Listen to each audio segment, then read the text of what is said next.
e colocando aqui na mesa o debate sobre o Gabigol, o que ele disse na saída de campo ao ser perguntado sobre a suposta briga dele com o Davi Luiz. Também foi questionado sobre o jogo ser uma virada de chave do time, como no ano passado, quando eliminou o Atlético Mineiro, acabou campeão da Copa do Brasil. O Gabigol ficou irritado com a pergunta. A gente tem aqui as aspas de Gabriel Barbosa. O Gabigol, atacante do Flamengo, marcou o gol decisivo que sacramentou a classificação do rubro-negro ontem contra o Fluminense. E nós temos aqui as aspas do Gabigol. Acho que o trabalho tem que ser feito desde os treinos, desde o ninho. Tem muita gente que fala muita merda, né? Ele falou, acho que vocês da imprensa criam algumas coisas e a torcida vem para o Maracanã com um pouco de má intenção com os jogadores. Isso nunca aconteceu aqui no clube desde a época do Diego, do Arão. Temos problemas da gente com vocês da imprensa. Vocês criam coisa na cabeça do torcedor, criam coisa dentro do clube. Vocês da imprensa tentam colocar. O Flamengo é o nosso amor. O Flamengo não é Big Brother, com câmera, fofoquinha. É um grande time, é o maior do Brasil, com jogadores de futebol atrás do sonho próprio e do clube. Os resultados estavam acontecendo, só que não é igual a pão que entra a massa e sai pronto. O Sampaoli tem o DNA do Flamengo, o jeito do Flamengo. Parece que está aqui há anos. O Abel está há 3 anos no Palmeiras. O Diniz há 1 ano no Fluminense. Você vê o desempenho deles. Não é porque perderam que o Diniz tem que ir embora. É claro, tem que haver cobrança, mas cobranças justas. Não precisa ter briguinha, fecha aspas, Gabriel Barbosa ou Gabigol. Mauro César, o que dizer sobre essa fala do Gabigol? É algo que a gente precisa discutir, porque essa informação do vestiário do Flamengo, aliás, sai muita coisa sobre o vestiário do Flamengo toda semana, e não é um veículo só que dá informação, mas vários veículos de comunicação. Inclusive a Jovem Pan informa bastante o que acontece no dia a dia do Ninho do Urubu. Mauro César. Bem, primeiro assim, eu entendo que o Gabigol está ali meio que no papel dele, né? Ele está tentando, no momento de vitória, tirar os holofotes de cima dele e dos demais jogadores, dos problemas que existam lá dentro, que foram amplamente discutidos ao longo da última semana. Eu compreendo o papel dele ali, tentando se desvincular um pouco disso, ou desvincular os jogadores de qualquer tipo de problema. Mas a gente tem que entender o seguinte, primeiro, é óbvio que na imprensa tem maus jornalistas, veículos com credibilidade, veículos sem credibilidade. Até nós, jornalistas, somos vítimas disso. Essa semana eu encontrei em 2 sites picaretas declarações atribuídas a mim, de comentários, feitos aqui na Jovem Pan, em outros espaços onde trabalho, que eu nunca falei, coisa que eu não disse. Aí até o empresário de um jogador deu print e mandou, poxa, Mauro, você falou isso? Foi até uma coisa na boa, assim, foi até educado. Se apresentou, eu sou fulano de tal, sou empresário de jogador. Eu nunca falei isso, cara.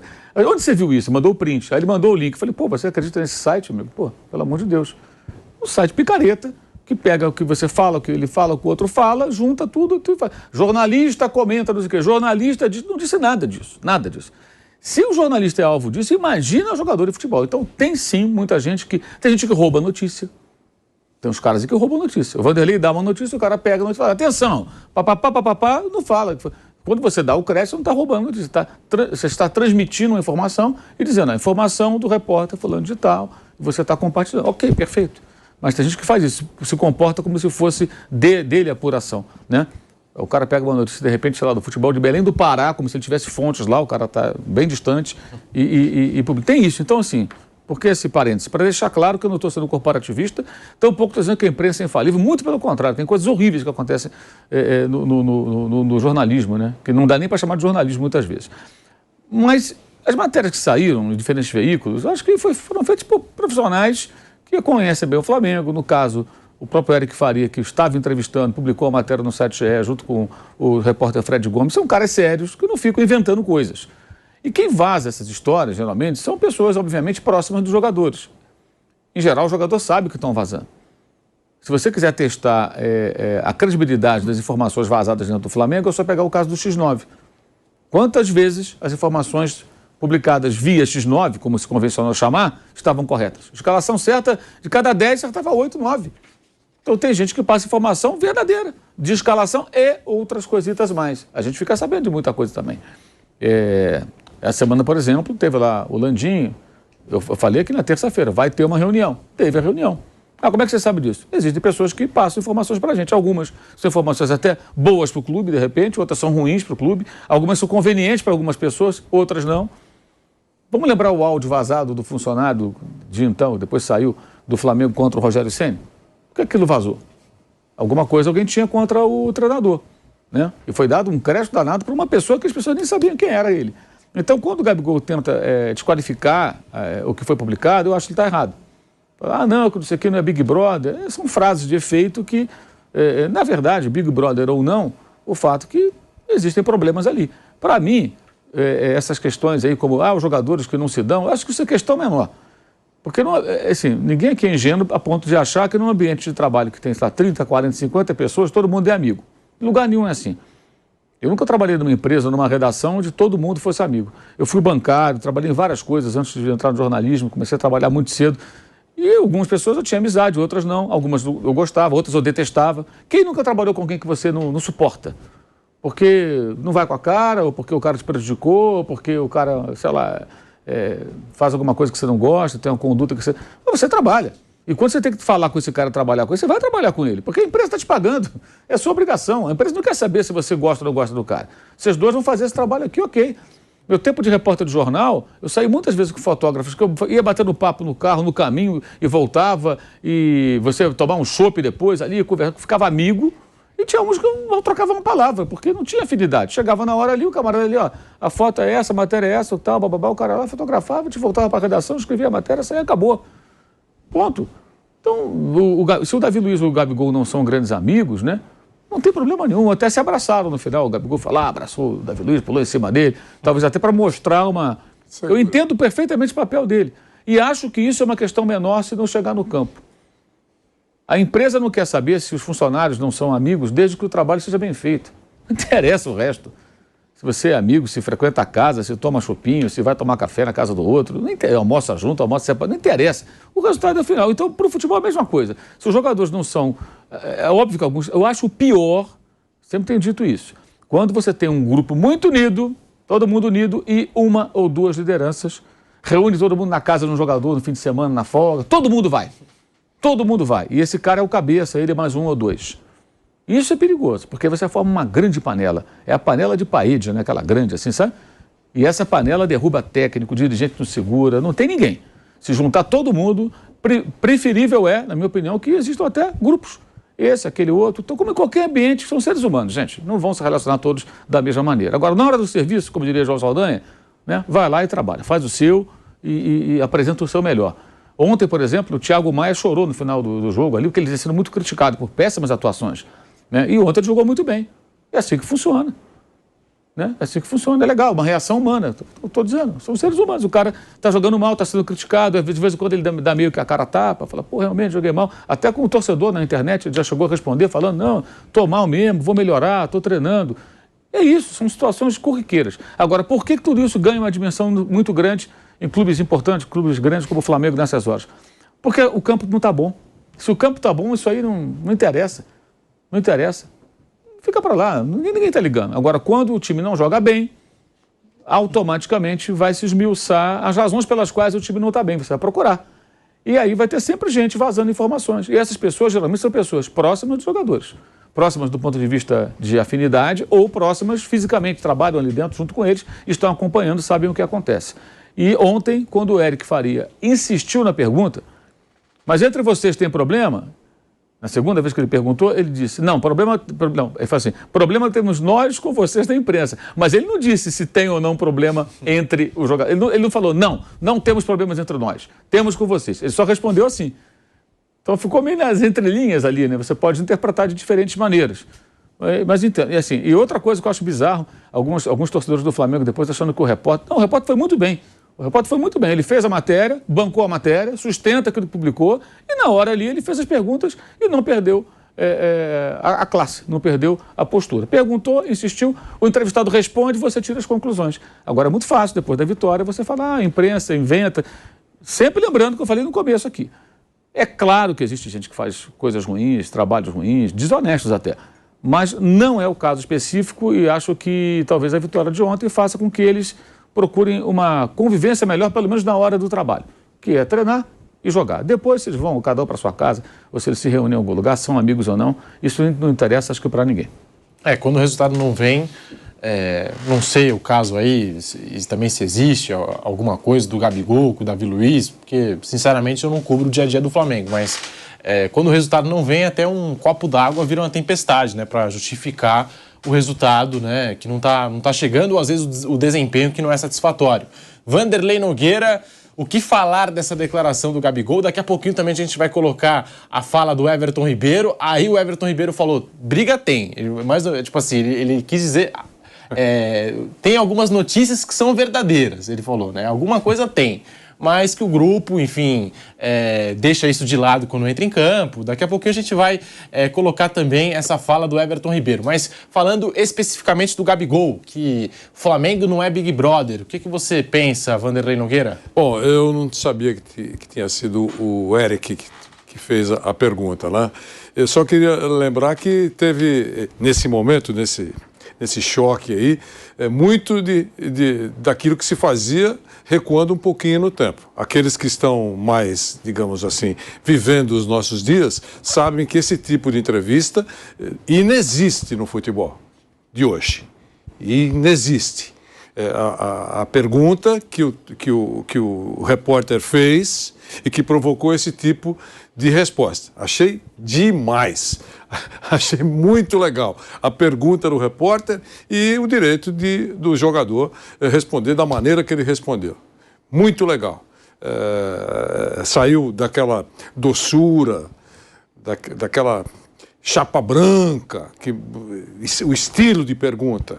E a resposta também. Não foi o modismo que nós estamos vivendo nos últimos tempos. Foi muito legal, achei boa resposta, boa pergunta, e evidentemente que deve ter acontecido alguma coisa, deve ter um ambiente um pouco mais, digamos assim, agitado, aquecido, porque não é só um veículo de imprensa, um só profissional que dá notícia. São vários que têm essa sensação ou essa informação.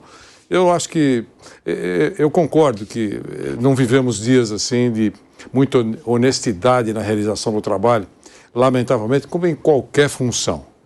Mas os profissionais envolvidos têm um negócio chamado credibilidade sobre a mesa. É muito importante que eles considerem isso uma coisa muito valiosa, uma grande herança que eles carregam. Então, eu acredito nesses profissionais. Trabalham em empresas importantes, não vão criar em troca de alguma coisa mais, digamos assim, clique, foi citado aqui. Esses citados e aqueles que estão acompanhando o Flamengo. Acompanhando o Flamengo. Eu acho que o fato de acompanhar o Flamengo é um status profissional muito importante. Né? Lá no Nogueirópolis, por exemplo, a gente coloca pessoas inexperientes. Eu vejo lá os repórteres que eles até criam, o presidente vai contratar o Messi. É chute desse cara. Entendeu? Ele quer fazer uma média com o presidente do Nogueirópolis, mas é chute. Mas os outros de grandes clubes, eu não vejo que tenham interesse de criar alguma coisa. Que recebem informações e eles estão levando, depois de alguma checagem, levando. Deve ter acontecido, mas o Flamengo tem que pensar em resolver os seus problemas dentro de campo. Nós temos exemplos importantes, recuando um pouquinho no tempo também, de times que não eram verdadeiros irmãos em campo e eram eficientes. O Vampeta conta episódios todos os dias para nós sobre isso.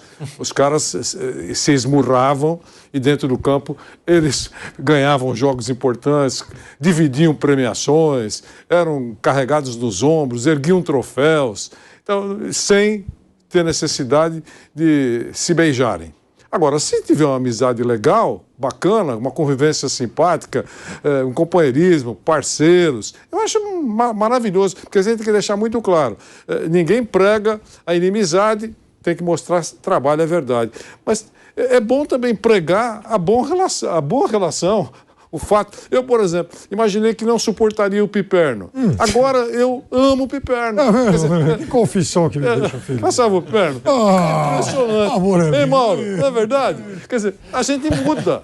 O coração fica tocado. Que beleza. Mas eu imaginei que você tivesse. Daqui a pouco vai sair uma lágrima aqui do meu olho. Eu imaginava o Vanderlei com o coração peludo. Parabéns. Que coisa linda, hein? Sexta-feira. Uma declaração de amor. Legal, acho que a gente podia dar as mãos aqui. Nós. Aí não, aí já vira O Pilhado não está no programa, mas temos declarações de amor. Mas ele é O amor o vive. tubarão do Caribe. Mesmo sem Pilhado na bancada. Pilhado. Como é que é? Olha o Bruno. Por incrível que pareça. Então, É pouco, hein? isso é um esforço de reportagem. Mas ontem, né? Ontem à noite no Canelado, a gente estava até falando sobre isso. E aí eu citei um exemplo do melhor Palmeiras que eu vi, né? De 93, 94.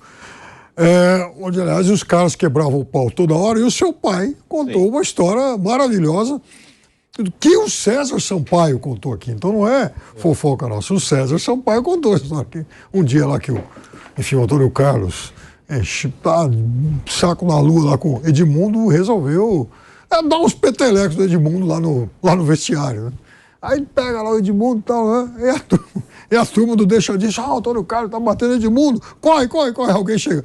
Corre, mas também não vamos dar pressa, né? Quer dizer, é normal isso. Então, acho que o Eric, o repórter competente como ele fez mais uma vez o trabalho dele de forma como tem que ser feito mesmo. Até a gente falou sobre isso ontem à noite.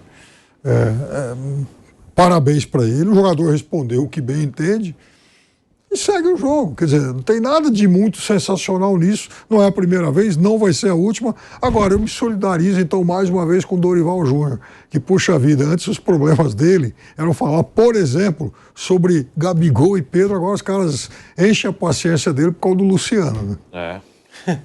Ou o Luciano enche a paciência dele. Ficou pior. Eu vou querer ouvir o Bruno Prado sobre esse assunto, mas antes, aquilo que eu comentava sobre o Everton Ribeiro. Não ficou em cima do muro. Em entrevista ao Sport TV, nós temos aqui as aspas do Everton Ribeiro. Realmente, algumas coisas são verdades, mas não é tudo que se fala. Como eu posso falar? Nosso elenco tem as suas individualidades, mas nada que atrapalhe dentro de campo e o nosso ambiente. A gente está sempre unido pelo Flamengo. Apesar do que se fala, ouvi o que o Gabi falou. Acredito que foi muito bem. Tem coisas que são fomentadas de fora para dentro que não são verdade. E a gente tem que ficar vindo aqui para explicar. Mas só com a vitória que a gente pode falar, né? Se a gente perde e fala, não repercute. E acham que a gente está dando desculpa. Mas não, a gente faz nosso trabalho dentro de campo e o que vem de fora para dentro não pode nos atingir e não nos atinge. Mas a gente tem que passar o que é a verdade, independente do que se fala. Fecha aspas. Everton Ribeiro, tá aí, não ficou em cima do muro. O Everton Ribeiro, Mauro, Bruno. Detalhe rápido, poderia os dois ter dito, por exemplo, não, em momento algum nós não nos incomodamos em voltar da Argentina, onde empatamos com o Racing, e ir direto para a concentração. Todo mundo voltou, então queria ir para casa, mas entendemos que o técnico decidiu, isso era melhor para o time. Ninguém reclamou. E se alguém reclamar, a gente vai para cima, não tem que reclamar, temos que trabalhar, não estamos jogando nada, vamos jogar melhor. Olha, ninguém ficou zangado com os 29 dias de trabalho contínuos, sem uma folga, porque nós tiramos 42 dias de férias, né? Então, o que são 29 dias para 42, né? 42 dias perto de 29 dias, não é nada. Então, entendeu? Isso eles não desmentiram.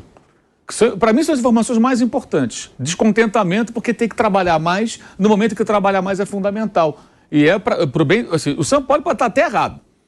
Mas quando o técnico dá essa endurecida, é porque ele quer melhorar o time dele, ele está tentando fazer o trabalho dele. Ou alguém acha que o Sampaoli, que tem uma casa em Búzios, não gostaria de ter um dia de folga ou outro, para pegar o seu carrão, imagina que deve ter um carrão, né? Ou um helicóptero, se ele quiser, um helicóptero, e voar para Búzios e curtir uma praia, ali uma cervejinha, um camarão ali. É lógico que ele gostaria. É evidente, ele quer também curtir a vida dele, lá ter o momento dele. Então, se ele está trabalhando 29 dias direto, ele também está trabalhando. A comissão técnica ele também está trabalhando. Quem é que não quer ter um dia de lazer? Todo mundo quer ter um dia de lazer. Então, assim, nenhum dos dois desmentiu. Esse é um ponto que eu acho que é importante. Ficam no disse-me disse, mas os pontos que realmente interessam para o time são esses, e eventualmente um ou outro. Muito mais do que se fulano é amigo do outro, fala ou não fala. Mas nenhum dos dois tocou nesse ponto. Eu achei isso bem interessante. É verdade. Para você, Bruno Prado, falando sobre a declaração do Gabigol, agora o Everton Ribeiro, que não ficou em cima do muro. E aí, Bruno Prado? É isso, problemas, claro, que existem de relacionamento em qualquer grupo, seja de jogadores de futebol, de qualquer coisa, qualquer grupo que se junta. O Gabigol citou Big Brother. No Big Brother as pessoas brigam. Eles estão na mesma casa lá, eles brigam. Você nunca brigou com o Vanderlei, por exemplo? Tá bom. Não, com o Vanderlei não. Mas qualquer pessoa, assim, qualquer grupo no mesmo ambiente de trabalho ou de família até, de qualquer coisa, tem pessoa, eu gosto mais dele. O seu pai. Não, também não. Mas, apesar de que ele é bem mala, mas tudo bem. Nossa, é que o Bruno tem uma paciência. Sim, tem que ter paciência. O Bruno tem uma paciência, ainda mais que o Flávio tem que ter mais paciência. Não, o senhor tá fofoqueiro. O Vanderlei é fácil conviver, com o Flávio Prado não é tão fácil. Você não consegue, Bruno. Eu consigo manter distância. Sim. Mas você não consegue. É verdade, é verdade. É fácil conviver tranquilo. Com o Pilhada, não, mas a gente tem que. Pilhada é gente boa, é meu amigo. Mas não é fácil. Mas sobre assim, o grupo, sobre qualquer grupo, tem um cara, me dou melhor com esse, não me dou. Às vezes não é nem que não gosta do outro, às vezes é porque, sei lá, com o outro você pensa parecido, tem conversas mais próximas, tem conversas que aproximam, gostam das mesmas coisas. Então é normal isso. E ano passado, com esse mesmo elenco, o Flamengo foi campeão. Isso não necessariamente vai atrapalhar o desempenho do time. Falam do Gabigol e do Davi Luiz. Ano passado, os dois estavam no mesmo time. Vamos supor que os dois realmente não se deem tão bem, não sei. Mas ano passado foi campeão com os dois jogando ali. O Davi Luiz estava jogando, o Gabigol jogando, o Flamengo foi campeão. O Vampeta conta aqui que o Rincon com o Marcelinho e Edilson, ele é pra cima às vezes lá. O Marcelinho e o Luxemburgo, todo mundo sabe que não eram grandes amigos, né? E foram campeões juntos também nesse mesmo Corinthians que o Vampeta participou. Então isso é normal. Aí, com relação à imprensa, né? Aí eu entendo uma coisa, né? Não o Gabigol. O Gabigol, ele defende o dele e ok. Mas até em relação ao público, eu entendo que é um momento hoje muito difícil de diferenciar quem trabalha sério e quem não trabalha. E claro que sempre existiram profissionais bons e ruins. Mas hoje, nesse momento de rede social, está cada vez mais difícil de distinguir. Porque a rede social, ela meio que tira a importância de quem está falando. Assim, qualquer coisa na rede social, ela viraliza muito rápido. Então, você nem sabe mais quem falou, quem não falou, e vira a mesma coisa. Aí quem é bom fica misturado com quem é ruim. Parece que é tudo igual. A rede social, ela mistura bom, ruim, fica tudo a mesma coisa. E os algoritmos até exaltam mais o que é ruim do que o que é bom. Né? Porque às vezes dá mais repercussão, então acaba virando tudo a mesma coisa. Acho que a rede social, ela misturou. Antes você conseguia separar, não, eu sei que esse cara faz de um jeito, eu sei que esse faz de outro, nesse lugar tem mais... Agora não, agora tanto faz, é tudo igual. O que um cara qualquer que às vezes nem, não é um cara aleatório fala alguma coisa, tem repercussão. Aí você olha, tal cara falou isso, e daí, pô, não sei nem quem é, tanto faz, mas isso repercute do mesmo jeito. Às vezes não vou nem falar de jornalismo, às vezes fala sobre saúde. O que o médico especialista fala é a mesma coisa que um cara que não tem a menor ideia do que medicina fala, né? E a rede social põe tudo no mesmo balaio. Põe a fala do médico e a fala de um cara que não tem a menor ideia do que é medicina, falando sobre medicina. É uma coisa maluca. Então, fica mais difícil de saber, né? O especialista, ele tem a mesma voz que o cara que não tem a menor ideia do que está falando, mas como o assunto está repercutindo, nossa, está repercutindo, eu tenho que falar sobre isso. Tá todo mundo falando, eu tenho que falar também. Mas o cara não sabe nem do que está falando. Então, se você não sabe sobre o assunto que está todo mundo falando, não fale, ouve quem sabe. Mas hoje, nesse mundo, todo mundo quer falar sobre tudo e a rede social joga tudo no mesmo balaio. Aí fica realmente difícil para o público diferenciar quem faz um trabalho sério e quem não faz.